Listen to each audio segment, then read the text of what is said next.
Joe, can I ask? So since you're doing the bulk of this yourself, you're negotiating, right?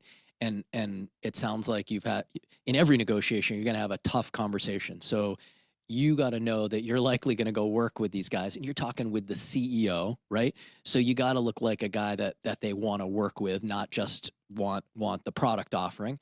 And you've got to drive the price, and you've got to run a business, right? You can't let it slip while you're going through due diligence.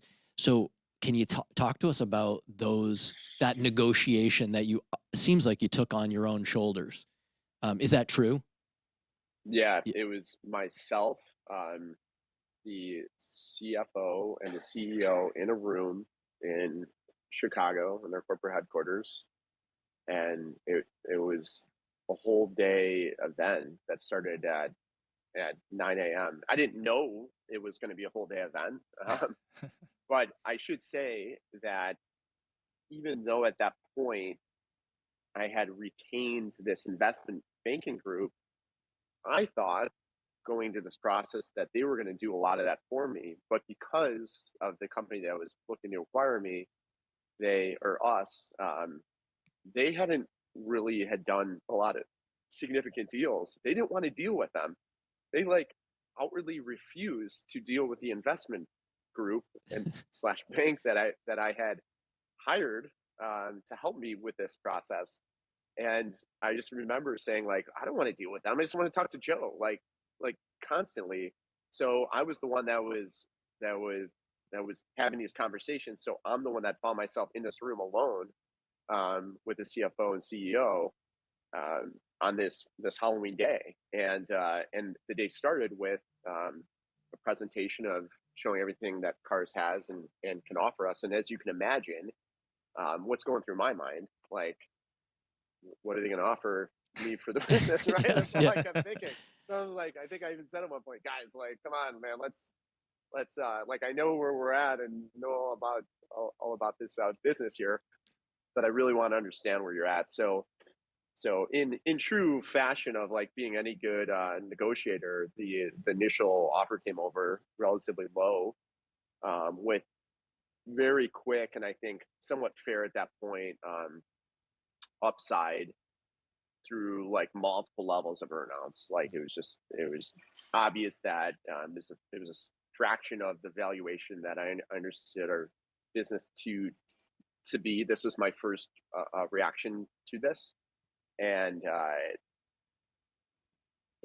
there was like all these components where I could get the whole valuation if I would hit these thresholds, right? Mhm, So mhm. immediately I looked at that and I knew, again, I had this book in my bag of this Yeah.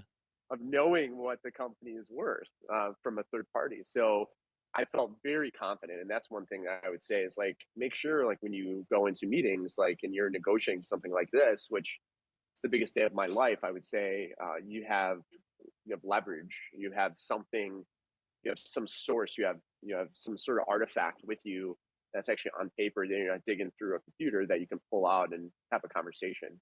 So that initial offering, my response was like, listen, I love that I'm here. This is unbelievable. I'm so honored to be here, but we're not even close to what what we think, what I think this business is worth. And the day continued on with a little more back and forth, a few times me stepping out. Well, the board had to get involved, and um, we got to the end of the day, and we still weren't there. And that's when I pulled out the artifact and I said, like, listen, this is the third party value. And we went through it.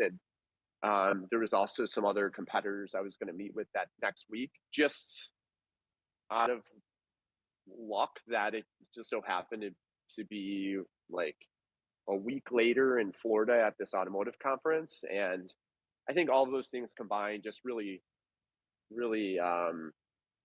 gave me the right information to present in a meaningful way to show that our company was worth what they ended up offering us. Yep. So I ended up I ended up leaving that day still with nothing in hand, no verbal agreement.